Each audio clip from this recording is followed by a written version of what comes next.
आप लोग को मैथ का VVI का फर्स्ट पार्ट मिला था जिसमें 10 को क्वेश्चन हल किया गया था। इसमें हो सके तो पूरा क्वेश्चन हल कर दिया जाएगा। उसी प्रकार देखते हैं कि 11वां क्वेश्चन यहाँ है। उस त्रिभुज का क्षेत्रफल ज्ञात करना है जिसका शीर्ष जो है 1, और -4, -6 है। तीसरा शीर्ष है -3, -5 है। यानी त्रिभुज का शीर्ष है। ये निर्देशांक ज्यामिति चैप्टर से क्वेश्चन है। उसका क्षेत्रफल ज्ञात करना है। तो हम क्या करते हैं, पहले हम त्रिभुज बना लेते हैं। त्रिभुज बना लिए और उसका शीर्ष जिस प्रकार दिया हुआ है हम उस शीर्ष को उस प्रकार लिख देते हैं।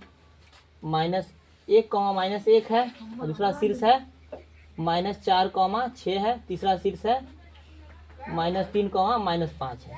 हो गया। अब निर्देशांक ज्यामिति में त्रिभुज का क्षेत्रफल का सूत्र होता है, त्रिभुज का क्षेत्रफल सूत्र होता है 1/2 into x1 into y2 minus y3 plus x2 y3 minus y1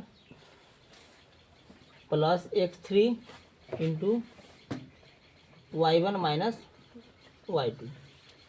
ये हमारा त्रिभुज का क्षेत्रफल का सूत्र हो गया। अब इसमें y1 कौन है, x1 कौन है और x3 कौन है। तो हम जहाँ से त्रिभुज का शीर्ष स्टार्ट कर रहे हैं, मान लो इसको यहाँ से स्टार्ट करते हैं। x1 ये हो जाएगा, x2 ये हो जाएगा, x3 ये हो जाएगा, क्योंकि ये x का नियामक है और ये y का नियामक। तो y1 हो जाएगा, y2 हो जाएगा, y3 हो जाएगा। और इस प्रकार हम लोग मान रख कर हम बना सकते हैं। 1/2 हो जाएगा इंटू x1 हो जाएगा 1, तो 1 into y2 minus y3, y2 यानी 6 माइनस 5, तो 6 माइनस 5 है ना, तो -5 पहले से है, तो 6 माइनस सूत्र में है -5 हो गया। या तो हम इसको प्लस भी कर सकते हैं, माइनस प्लस हो जाएगा, +5 इंटू x2 है। x2 कितना है हमारा -4 है, बता चुके हैं कि x1 x2 x3। x2 हमारा -4 हो गया, तो -4 y3 minus y1, y3 minus y1, तो y3 ये हो जाएगा, y1 ये हो जाएगा, यानी कि -5 प्लस 1 हो जाएगा, क्योंकि यहाँ माइनस है और ये एक जो है हमारा माइनस में, तो प्लस हो गया। प्लस x3 हमारा कौन हो जाएगा, -3 हो जाएगा, -3 इंटू y1 माइनस y2, यानी कि पहला y माइनस दूसरा y, y1 माइनस y2, यानी कि -1 और -6, और ये हमारा ब्रैकेट खत्म हो गया। अब सेकेंड लाइन है, क्या करना है, 1/2 हो जाएगा, ब्रैकेट 1 इंटू 6 प्लस 5 क्या हो जाएगा, 11 हो गया, प्लस माइनस क्या हो जाएगा, -4 हो जाएगा, इंटू -5 और +1, यानी कि -4 आया हमारा। उसके बाद क्या हो जाएगा, प्लस माइनस हो जाएगा, -3 इंटू -1 और -6, यानी कि ऐड करेंगे तो -7 हो जाएगा। अब आगे क्या हो जाएगा, 1/2 इंटू 11, अभी 4 गुने 4 करेंगे, माइनस का गुना हो रहा है, तो यानी प्लस हो जाएगा, +16 हो जाएगा। और ये -3 और -7 का गुना करेंगे तो प्लस क्या हो जाएगा, 21 आ जाएगा। क्या आ गया हमारा आंसर, 1/2 इंटू 11, 26 और 21, पूरा को ऐड करना है, तो कितना हो जाएगा, ये हो जाएगा 27 और 21, 27 और 21 हो जाएगा 48, यानी इंटू 48, गुना 48, यहाँ पर इंटू है, 2 से काट दिया, हमारा कितना है, 24, यानी कि त्रिभुज का क्षेत्रफल हमारा क्या है, 24 इकाई या 24 यूनिट भी लिख सकते हैं।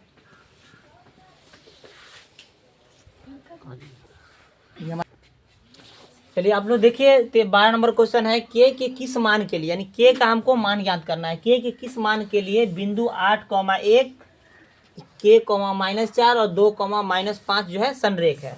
संरेख का मतलब क्या होता है, संरेख का मतलब होता है एक ही लाइन में, एक ही सीध में, मतलब कि तीनों हो, एक ही लाइन में एक ही सीध में है। तो अगर एक ही लाइन में एक ही सीध में है, इसका मतलब ये त्रिभुज का निर्माण नहीं कर सकती है, त्रिभुज का निर्माण नहीं कर सकती, इसका मतलब इसका क्षेत्रफल क्या आएगा, 0 आएगा। तो हम यहाँ क्या लिखेंगे, संरेख का क्षेत्रफल, संरेख का क्षेत्रफल बराबर 0 है ना। संरेख का क्षेत्रफल बराबर 0 होता है, संरेख का क्षेत्रफल बराबर 0 होता है। हम संरेख का एक चित्र के रूप में बना लेते हैं। इस प्रकार ये बिंदु जो है इस प्रकार होगा, एक बिंदु यहाँ, एक बिंदु यहाँ, एक बिंदु यहाँ, ए बिंदु यहाँ होगा, बी बिंदु यहाँ होगा, सी बिंदु यहाँ होगा। एक बिंदु है 8,1 है, मान लो 8,1 यहाँ पर है, k, -4 यहाँ है, और क्या है तीसरा बिंदु 2, -5 यहाँ है।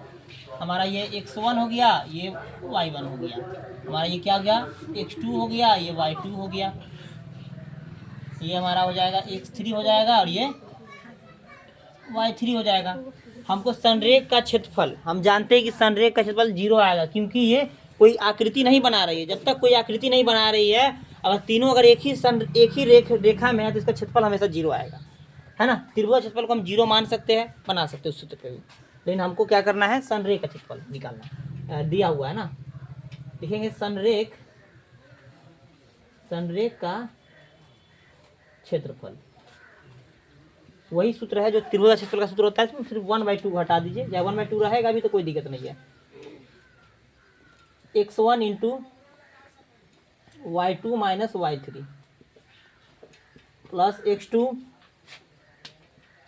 Into y3 minus y1 plus x3 into y1 minus y2।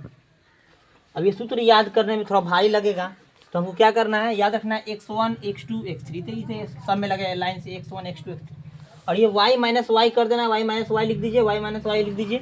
और हमको क्या करना है, एक याद रखना 23 31 12 यानी 23 y2 हो गया, y3 हो गया, 31 यानी कि y3 y1, 12 यानी कि y1 y2। तो हम जानते हैं संरेख का क्षेत्रफल क्या होता है, 0 होता है, बराबर क्या हो जाएगा, अब यहाँ पे हमको मान रख देना है, x1 यानी कि 8 इंटू y2 हमारा क्या हो जाएगा, y2 यहाँ कर रहा है, y2 -4 हो जाएगा, y3 क्या हो जाएगा, y3 क्या हो जाएगा हमारा -5 यानी कि -5 यानी माइनस है पहले से, माइनस आ रहा है तो प्लस हो जाएगा। x2 हमारा क्या है, k है, इसी का हमको मान याद करना है, k है x2। और y3 माइनस y1 यानी y3 माइनस y -5 में से हटाना है y1 यानी कि -1 है, प्लस x3 हमारा क्या है, x3 है 2,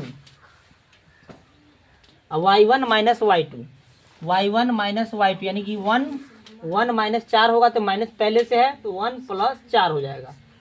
अब क्या करना है, 0 बराबर में क्यों लिए, क्योंकि सवाल ही कह रहा है कि संरेख है, तो संरेख कह रहा है इसका मतलब इसका क्षेत्रफल तो पहला बात 0 आएगा ही, इसलिए हम बराबर में 0 मान लिए हैं।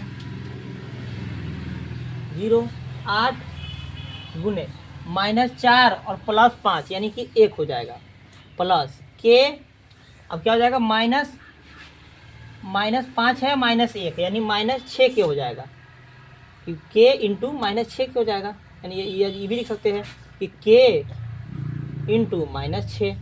अब क्या हो जाएगा, 2 इंटू 1 + 5 क्या हो जाएगा, 1 + 4 है 5 हो जाएगा, कि 0 बराबर 8 -6 के, और ये क्या हो जाएगा +10 हो जाएगा।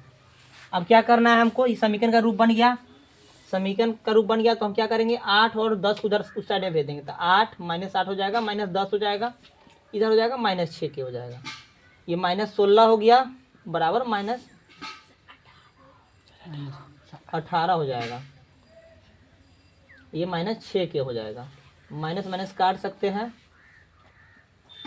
के बराबर क्या हो जाएगा 18/6 हो जाएगा। हम काटेंगे तो के का मान हमारा 3 निकला, यानी कि के का मान 3 निकला, यानी कि के हम किसको, कौन था, ये x2 था, यानी कि x2 जो है 3 था।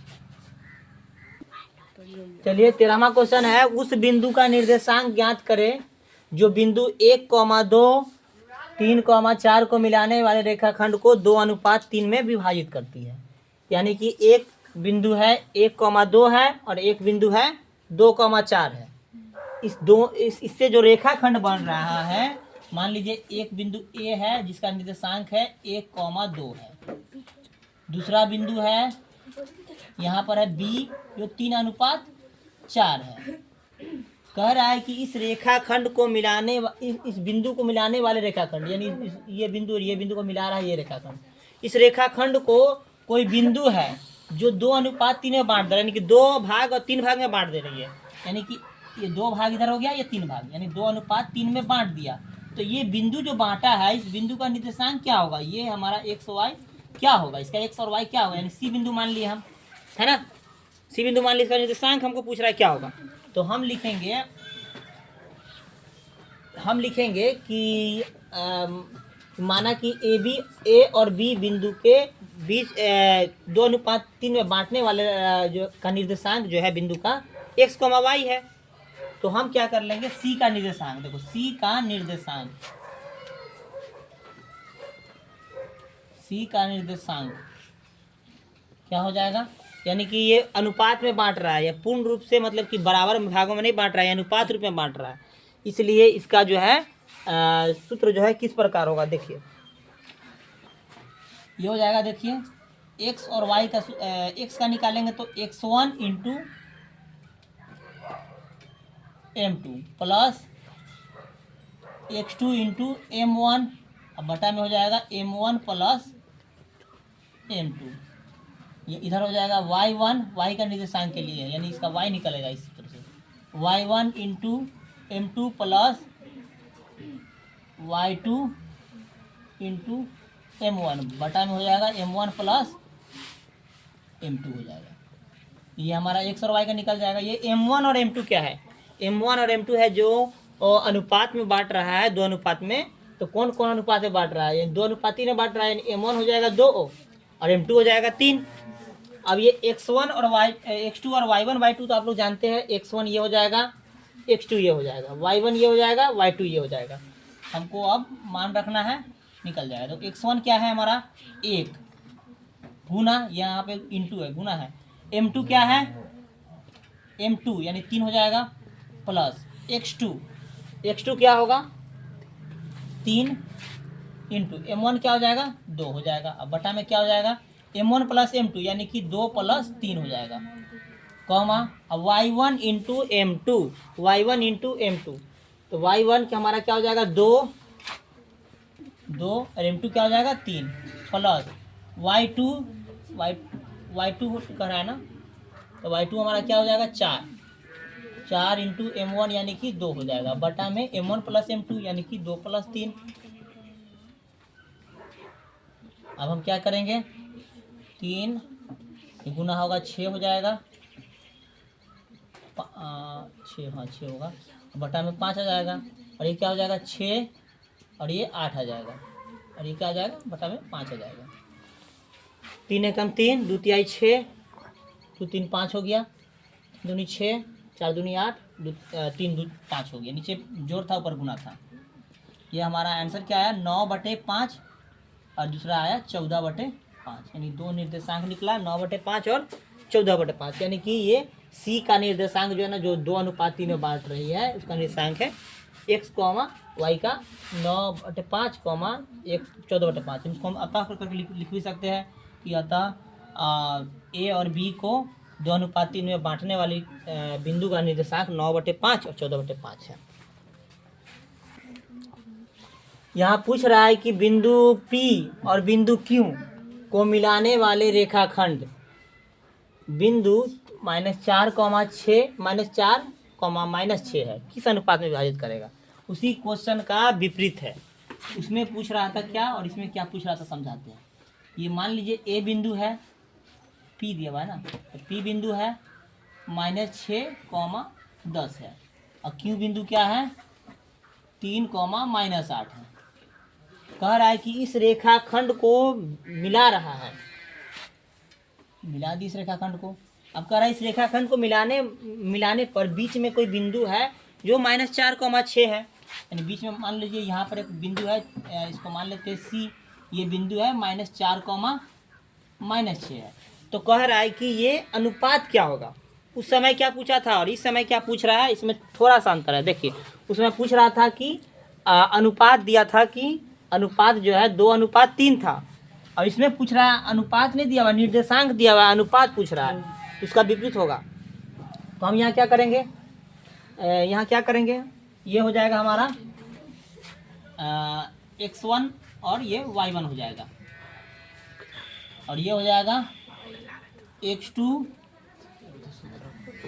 और y2 हो जाएगा।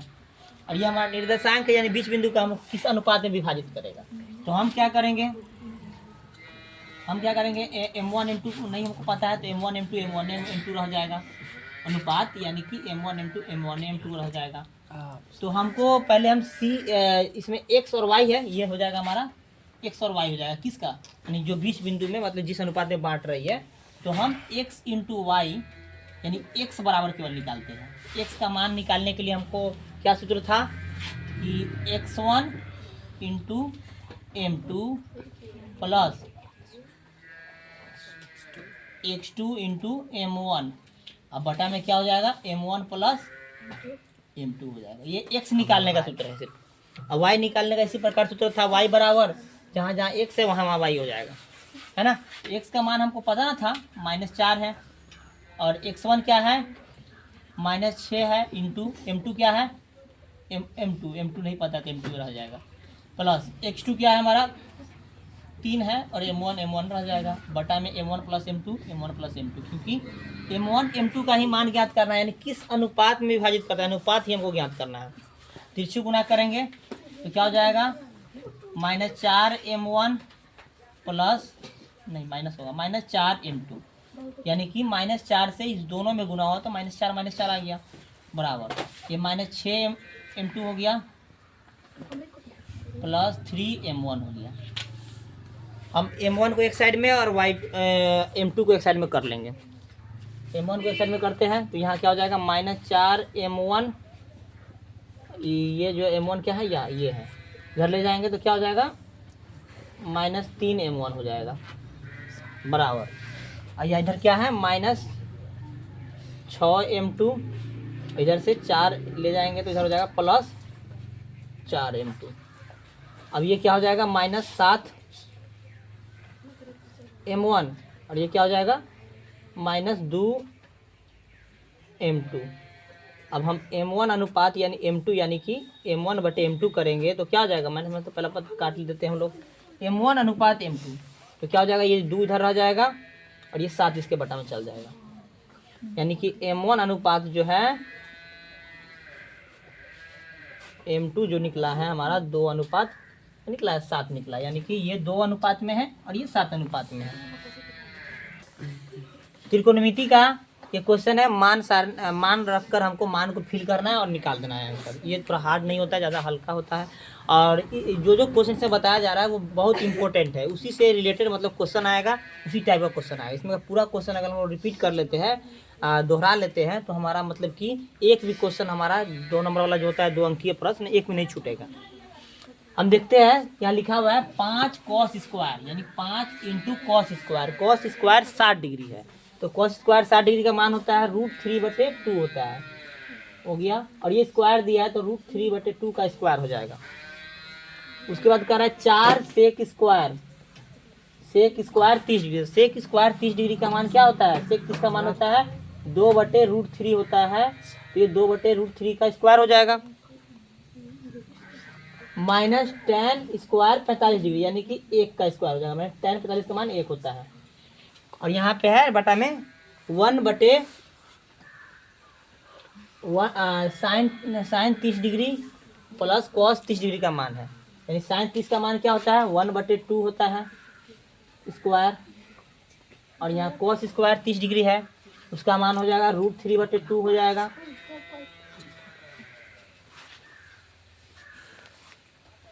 √3/2 हो जाएगा। cos 60 का यहाँ पर मान था, हम sin 30 का मान समझ के रख लीजिए। तो cos 60 का मान क्या होता है 1/2 होता है, हम cos sin 60 समझ लिए थे। ये आगे देखते हैं 5 इंटू 1/2 का स्क्वायर है, तो 1/4 हो जाएगा, प्लस 4 इंटू 2 का स्क्वायर और √3 का स्क्वायर, तो 2 का स्क्वायर 4 हो जाएगा, इंटू √3 का स्क्वायर 3 हो जाएगा, -1 का स्क्वायर -1 हो जाएगा। और यहाँ क्या है 1/2, 1/2 का स्क्वायर हो जाएगा 1/4 हो जाएगा, √3/2 है, इसका स्क्वायर क्या हो जाएगा 3/4 हो जाएगा। ऊपर वाला को हम इंटू कर लेते हैं, गुना कर लेते हैं, तो 5/4 आया।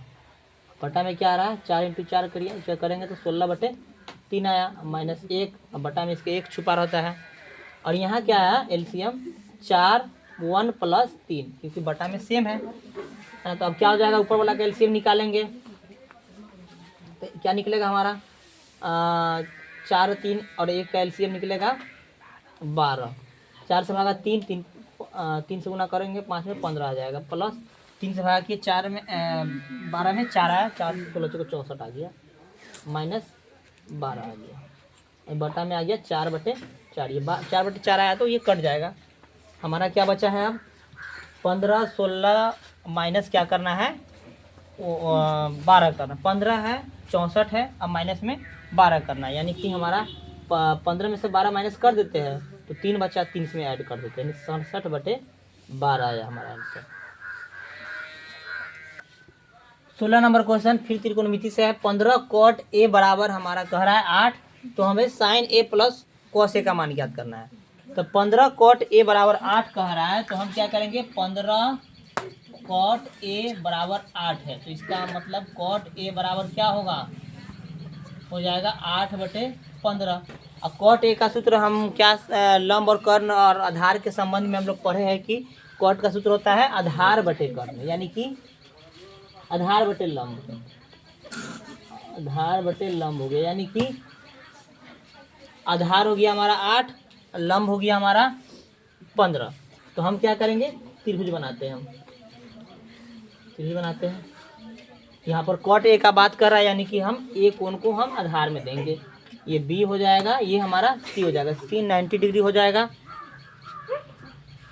उसके बाद हमारा आधार कितना है 8 है और लंब कितना है 15 है, हमें हमको कर्ण निकालना है, कर्ण का मान निकाल के साइन और कोस में हमको रख देना है। तो क्या है कर्ण, तो कर्ण बराबर क्या होता है, कर्ण का सूत्र क्या है कि लंब का स्क्वायर प्लस आधार का स्क्वायर।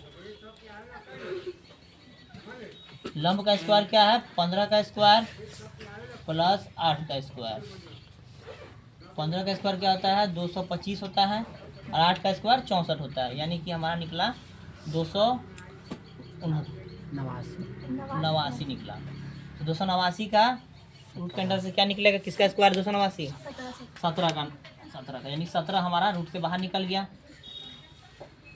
हो गया हमारा ये 17 क्या निकला कर्ण निकला, कर्ण निकला।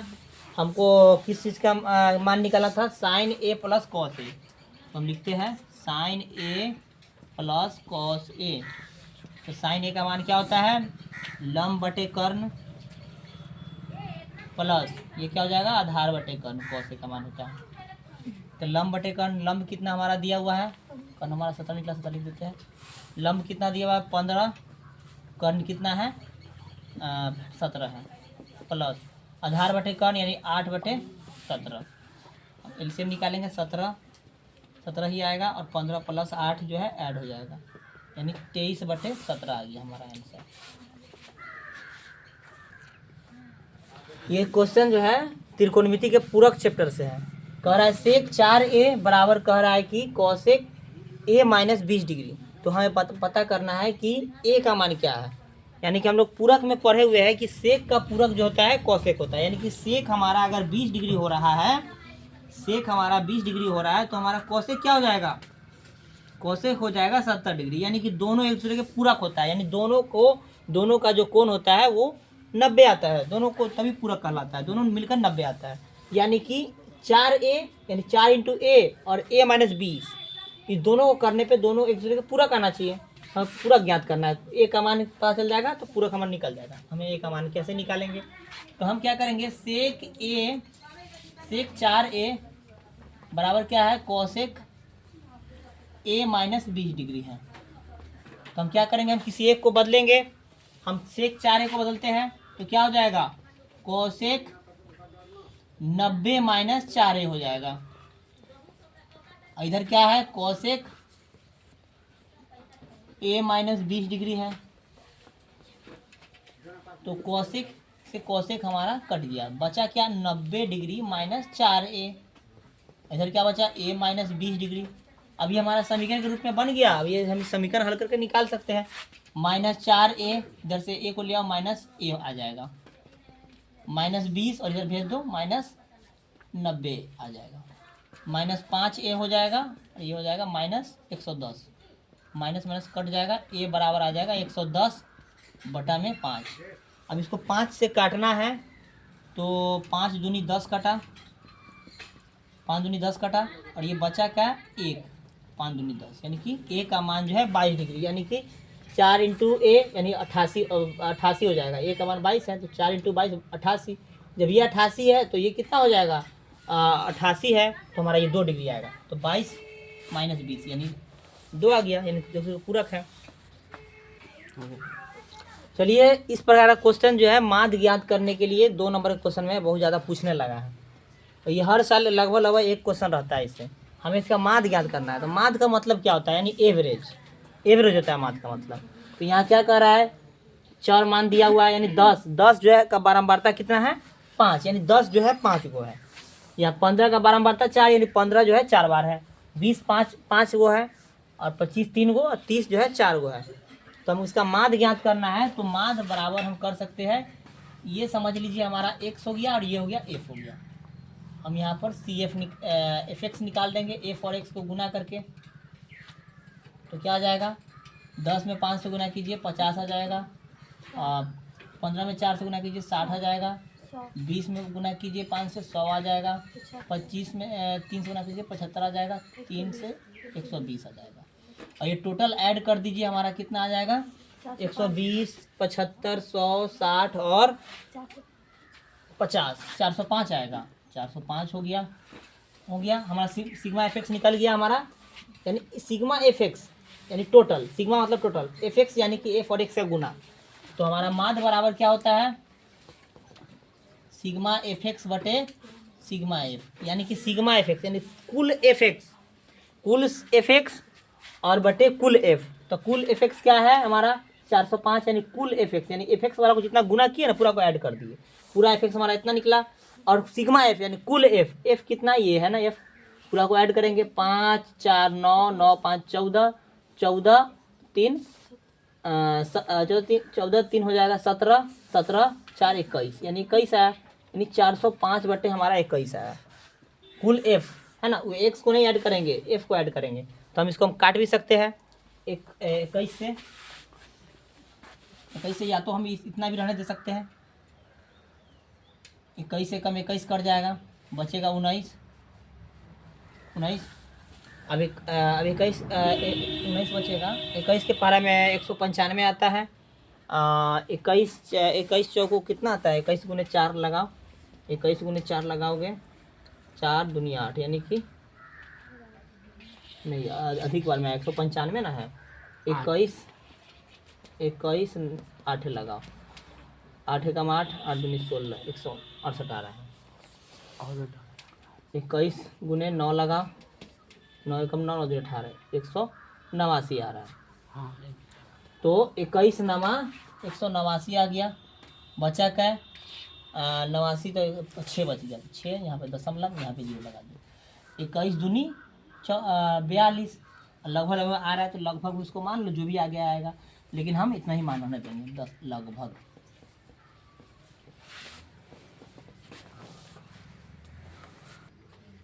यहाँ क्वेश्चन आप लोग को नहीं दिख रहा होगा, क्वेश्चन थोड़ा बड़ा था इसलिए नहीं लिख पाया। क्वेश्चन हम बोल देते हैं, एक वृत्त है, ये चित्र के अनुसार ही हम क्वेश्चन समझ लेते हैं। एक वृत्त है और जिसके केंद्र पर 2 त्रिज्या के द्वारा एक 60 डिग्री कोण बन रहा है। 60 डिग्री कोण बन रहा है, ये एक वृत्त हो गया, इसका केंद्र ये हो गया ओ। और यहाँ पर एक क्या बन रहा है हमारा 2 त्रिज्या से एक बन रहा है त्रिज्या खंड, और इस त्रिज्या खंड का जो कोण है केंद्रीय कोण 60 डिग्री है। और इसकी त्रिज्या जो है 35 नहीं है, 3.5 है ना। तो हम यहाँ हमको कह रहा है त्रिज्या खंड का क्षेत्रफल ज्ञात करें। तो हम क्या करेंगे, आर का मान क्या है 3.5 है, या तो हम इसको 35/10 भी मान सकते हैं, है ना, P/Q के रूप में। और ये हमारा थीटा यानी कि कोण कितना है 60 डिग्री है, हो गया। त्रिज्या खंड के क्षेत्रफल में यही चीज़ चाहिए बस, कोण केंद्रीय कोण कितना है और आर का मान कितना है, इसी पे हमारा पूरा क्वेश्चन हल हो जाएगा। त्रिज्या खंड का क्षेत्रफल क्या होता है, त्रिज्या खंड का क्षेत्रफल क्या होता है, पाई आर स्क्वायर थीटा बटे 360 डिग्री। इसको कहीं पे देखिएगा तो दिया रहेगा पाई आर स्क्वायर इंटू थीटा बटे 360 डिग्री, वही है, कोई दिक्कत नहीं है। अब पाई का मान हम क्या रखेंगे 22/7, 22/7। आर का मान 35/10 रख सकते हैं, या तो हम जितना 5 भी रख सकते हैं, तो 35/10 रखते हैं। और ये आर का स्क्वायर है, यानी 35/10 गुने 35/10 आ जाएगा। थीटा का मान क्या है हमारा 60 डिग्री है, और ये 360 है। हो गया। अब हम इसको, हमारा जो कट रहा है काट सकते हैं, ये अंत में 0 है, ये काट सकते हैं अंत में, है ना। 5 के पहाड़ा में ये आ रहा है 2 बार में, 5 के पहाड़ा में ये आ रहा है 7 बार में, 5 के पहाड़ा में 2 बार में आ रहा है, 5 के पहाड़ा में 7 बार में आ रहा है, और ये 7 कट सकता है एक बार में, है ना।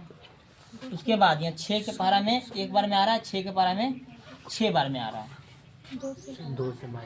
अब 2 से 1 बार में 2 से ये काट सकते हैं 11 दूनी 22, है ना। तो हमारा अब नहीं कटने वाला है, तो हम गुना कर दें, 11 में 7 से गुना करो 77 हो गया। अब 6 से गुना कर दो 2 में, और कोई नहीं है, तो 12, यानी 77/12 हमारा इसका क्षेत्रफल हो गया। इसको भी दशमलव में डाल सकते हो, या तो इसको छोड़ भी सकते हो। देखिए इस टाइप का क्वेश्चन, ये क्वेश्चन सबसे ज़्यादा बार बिहार बोर्ड में पूछे जाने वाला क्वेश्चन यही है। कह रहा है कि वृत्त का क्षेत्रफल 22 वर्ग सेमी है, यानी वृत्त का क्षेत्रफल जो है 22 वर्ग सेमी है, और इसके चतुर्थांश का क्षेत्रफल ज्ञात करना है हमको। पहले हम लोग वृत्त बनाकर उसके चतुर्थांश समझ लेते क्या है। ये हमारा एक वृत्त हो गया, ये वृत्त हो गया, इसका ये त्रिज्या हो गया, यानी आर हो गया, है ना। तो कह रहा है इसका चतुर्थांश का क्षेत्रफल, यानी चतुर्थांश यानी 4 भाग में से 1 भाग, यानी कि चतुर्थांश ये हो जाएगा हमारा 90 डिग्री पर, ये हो जाएगा चतुर्थांश। इसको हम ये भी समझ सकते हैं, क्या कहते हैं उसको, त्रिज्या खंड भी समझ सकते हैं, है ना। तो हमको इस पूरे वृत्त का क्षेत्रफल दिया है 22, तो हम लिखेंगे है क्या, वृत्त का क्षेत्रफल, वृत्त का क्षेत्रफल बराबर क्या दिया है 22 वर्ग सेमी, है ना, 22 वर्ग सेमी दिया हुआ है। लेकिन हम जानते हैं कि वृत्त का क्षेत्रफल क्या होता है, पाई आर स्क्वायर होता है, यानी कि पाई आर स्क्वायर बराबर 22 हो जाएगा, है ना। क्योंकि वृत्त का क्षेत्रफल 22 दिया है, तो पाई आर स्क्वायर बराबर 22 हो जाएगा। आप लोग सोच रहे होंगे यहाँ पे चतुर्थांश का क्षेत्रफल ज्ञात करने के लिए, लेकिन हम यहाँ वृत्त का क्षेत्रफल क्यों ज्ञात कर रहे हैं, क्योंकि चतुर्थांश का क्षेत्रफल हमें ज्ञात करना है, लेकिन चतुर्थांश के क्षेत्रफल के लिए हमें आर का मान जरूरत पड़ता है, और आर का मान तो हमको दिया नहीं है, क्योंकि चतुर्थांश क्षेत्रफल में 1/4 पाई आर स्क्वायर है, तो 1/4 पाई का तो मान लिख सकते हैं, आर का मान हमको पता नहीं है। कोई कोई क्या करता है 1/4 पाई आर स्क्वायर कर देता है, और आर के जगह पे हम 22 लिख देता है। तो यहाँ आर 22 नहीं है, यहाँ कह रहा है वृत्त का क्षेत्रफल 22 है, तो वृत्त के क्षेत्रफल के सहारे से हम निकालेंगे आर का मान, तब हम चतुर्थांश पर निकालेंगे। तो 22/7 हो जाएगा, इंटू आर का मान क्या हो जाएगा, नहीं दिया हुआ आर स्क्वायर बटे 22, और ये ऊपर है ये भी ऊपर है, इंटू में है गुना में है, इधर भी गुना में काट सकते हैं। 22 से 22 कट गया, 1 बचा। आर स्क्वायर बराबर क्या निकला, इससे तिरछी गुना होगा तो 7 हो जाएगा। आर स्क्वायर बराबर क्या हो जाएगा, √7 हो जाएगा, आर बराबर हो जाएगा √7, स्क्वायर को भेजा रूट हो गया, यानी कि आर का मान √7 निकला। हमें क्या करा, चतुर्थांश का क्षेत्रफल, तो चतुर्थांश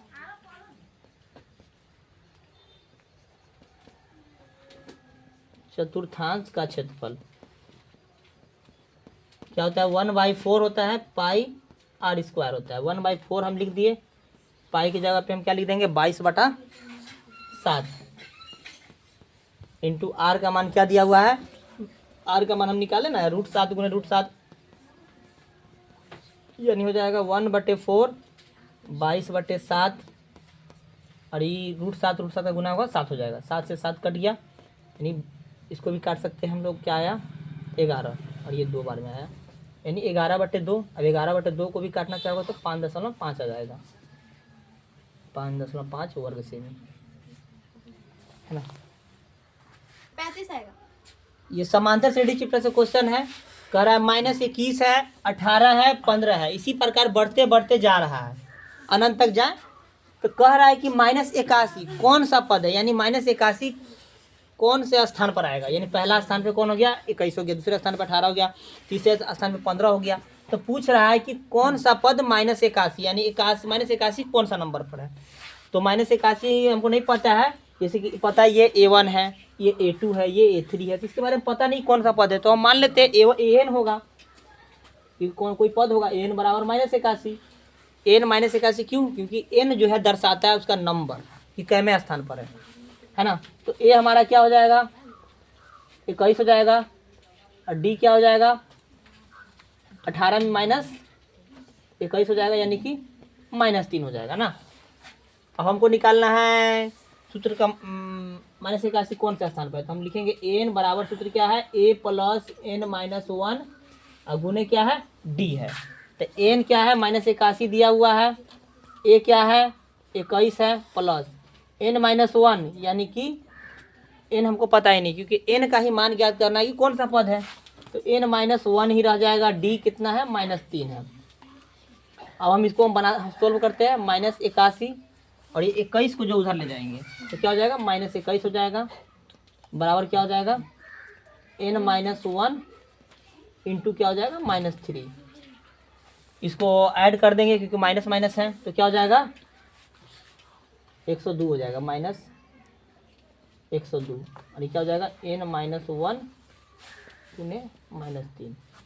अब क्या हो जाएगा, हम करेंगे n-1 करेंगे तो क्या हो जाएगा -102 बटा क्या आ जाएगा -3 आ जाएगा, और ये -3 है तो माइनस माइनस काट सकते हैं। तो n-1 बराबर आ जाएगा, 3 से काटो 3 × 9 आ जाएगा, और 1 बचा 3 × 12 आ जाएगा, यानी कि n-1 बराबर 34 आ गया। n-1 बराबर 34, तो n बराबर क्या हो जाएगा 34 माइनस प्लस 1 हो जाएगा, n बराबर 35, यानी कि 35वें नंबर पर है। यहाँ क्वेश्चन कह रहा है कि 8 सेमी वाले घन को पिघलाकर 2 सेमी वाला घन बनाया जा रहा है, तो कितने घन बनेंगे 2 सेमी वाला। तो हम पहले ध्यान करेंगे 8 सेमी वाला घन और 2 सेमी वाला घन का बात किया जा रहा है। तो 8 सेमी वाला घन का एक घन का जितना मतलब कि वजन होगा, आयतन होगा, और उतना 2 सेमी वाला घन जितना बनेगा ना, टोटल घन मतलब मान लो 100 बना, तो वो पूरे 100 का जो आयतन होगा ये अकेले इसका आयतन होगा, क्योंकि उसी का टुकड़ा है ना, जैसे कि ये मार्कर है, ये जिसका पूरा का आयतन जितना होगा, और उसके बाद दोनों को अलग अलग कर दिए, इस दोनों को फिर इसका आयतन और इसका आयतन दोनों को ऐड करेंगे तो पहले जिसका इसका आयतन जितना था ना उतना निकलेगा ना। उसी तरह 8 सेमी वाले घन का आयतन उतना ही होगा जितना ये 2 सेमी वाला जितना घन बनेगा ना उतना है। तो हम क्या करेंगे, माना कि x 2 सेमी वाले घन बनेंगे 2 सेमी वाला x को 2 सेमी वाला घन बनेंगे। तो हम क्या पता चला कि देखो कि 8 सेमी वाले 8 सेमी वाले घन का आयतन क्या होगा 2 सेमी वाले कुल घन का आयतन। हमने क्या लिखा, बहुत बड़ा लिख दिया है, बोल रहा है कि 8 सेमी वाले घन का आयतन, यानी एक 8 सेमी वाला घन का आयतन किसके बराबर होगा 2 सेमी वाला जितना घन बनेगा ना टोटल उसके बराबर होगा। तो 8 सेमी वाला एक ही ना है, तो हो जाएगा घन का आयतन क्या हो जाएगा L3 है ना, ये क्या हो जाएगा 8 सेमी वाला घन का आयतन है तो L3 हो जाएगा, और 2 सेमी वाला घन का आयतन है तो जितना बोल रहा है उतना का, तो कितना बनेगा हम माने हुए x गुना, तो x गुने L3 हो जाएगा। अब इसको हम अलग L से दिखेंगे, इसको बड़े L से लिख देते हैं ताकि दोनों का L अलग है, दोनों का L समान नहीं है, दोनों का भुजा समान नहीं है। तो L3 तो ये 8Q हो जाएगा, बराबर हो जाएगा x गुने 2Q। तो ये हो जाएगा x बराबर क्या हो जाएगा 8Q बटे क्या हो जाएगा 2Q हो जाएगा। तो 8Q का मतलब क्या हुआ 8Q का मतलब हुआ 8 गुने 8 गुने 8, 2Q का मतलब 2 गुने 2 गुने 2, 2 से काटेंगे 4, 2 से काटेंगे 2, 2 से काटेंगे 2, यानी कि x बराबर क्या आया, 8 गुने 8 आया, यानी कि 64, यानी 64 को घन बनेगा 2 सेमी वाला। चलिए यहाँ देखिए बेलन का आयतन दिया हुआ है 2310 सेमी घन क्यों है ना, घन है यानी क्यों है, यानी कि अब आगे देखते त्रिज्या 7 दिया हुआ है, तो इसका वक्र पृष्ठ ज्ञात करना है। तो वक्र पृष्ठ ज्ञात करने के लिए हमें h का सहायता लेना पड़ेगा। पहले हम बेलन बनाते हैं, ये बेलन हो गया हमारा, ये बेलन हो गया, इसका r जो है हमको 7 दिया हुआ है और इसका h हमको पता नहीं है। अब कोई h 2310 को ही मान लेता है, 2310 h नहीं है कि मतलब कोई भी सूत्र जो चीज़ निकालने के लिए बोल रहा है, वक्र पृष्ठ बोल रहा है, वक्र पृष्ठ हम डायरेक्ट लिख देंगे वक्र पृष्ठ का सूत्र, और उसमें जो r का मान पता है, h का मान नहीं पता, इस जगह पे आयतन रख देना। नहीं, ये नहीं, हमें क्या दिया हुआ है, बेलन का आयतन दिया हुआ है ना, तो लिखेंगे बेलन का आयतन बराबर क्या है, 2310 है। तो आयतन क्या होता है, बेलन का आयतन पाई r स्क्वायर h और 2310 पाई r स्क्वायर h होता है बराबर 2310। क्यों लिखे, क्योंकि बेलन का आयतन 2310 है, इसका मतलब क्या, पाई स्क्वायर h बराबर 2310 होगा। अब क्या करेंगे, 22/7 r का मान 7 गुने 7 इंटू h बराबर 2310। अभी हमारा समीकरण बन गया, इसको काट सकते हैं, क्या हो जाएगा, 7 से 7 कट गया, तो 22 गुने हमारा 7 आया गुने h आया बराबर 2310। अब हम इसको हम गुना नहीं करेंगे क्योंकि h के नीचे h बराबर करेंगे तो उसको बटा में चला जाएगा, 2310 अब बटा हो जाएगा 22 गुने 7। अब इसको काट देते हैं, है ना, पहले 7 से काटते हैं, 7 से कट रहा है, हाँ 7 3 21, 7 3 21 कटा, 2 बचा, 7 3 21 कटा और 0 का 0, अब बटा में 22 आ गया, है ना। अब 22 11 के पारा से कटेगा, 11 दूनी कटा, 11 तिहाई कटा और 0 आ गया। अब 2 से काट सकते हैं 15, यानी कि h का मान क्या निकला, 15 निकला। तो हमको क्या बोल रहा है, इसका वक्र पृष्ठ निकाले, किसका, इसका बोल रहा है, यानी कि बेलन का बोल रहा है, यानी बेलन का यहाँ पे जिक्र हो रहा है, तो लिखेंगे बेलन का वक्र पृष्ठ बराबर क्या होता है, 2 पाई आर एच, यानी कि 2 गुने पाई का मान डाल दो, पाई का मान क्या दिया हुआ है, 22/7 हमेशा रहता है, आर का मान 7 दिया हुआ है, और एच का मान अभी निकाले 15, 7 से 7 काट दिए, है ना। यहाँ क्या है हमारा 2 गुने करें तो 22 गुने हमारा आ गया, क्या आ गया, 22 गुने 15, है ना, 22 गुने 15 आया। अब गुना कर देंगे 110, 5 दूनी 30, 30 के 0 हाथ में 3, 5 दूनी 30, 30 3 33, 330 आ गया। ये हमारा 2 जो है छूट गया था, तो 22 गुने 15 हो गया, और ये यहाँ 2 गुना और है तो 2 से गुना और करेंगे, यानी कि हमारा आ गया 660 सेमी स्क्वायर। इसमें 25 को लगभग 24-25 को क्वेश्चन मतलब कि इसमें बताया गया, ये 24-25 क्वेश्चन अगर आप लोगों को बनाने आ जा रहा है, 2-3 क्वेश्चन इसमें छूट गया है, जैसे कि वो आसान था, जैसे कि भाग एल्गोरिथम, उसके बाद अभाज्य गुणनखंड से लसम से ज्ञात करना, ये सब क्वेश्चन जो है बार बार रिपीट होता है। इतना 25-26 को क्वेश्चन बताया गया है, ये 25-26 क्वेश्चन जो है अगर आप लोग रिपीट कर ले रहे हैं तो आप लोग का एक भी क्वेश्चन जो है नहीं छूटने वाला है।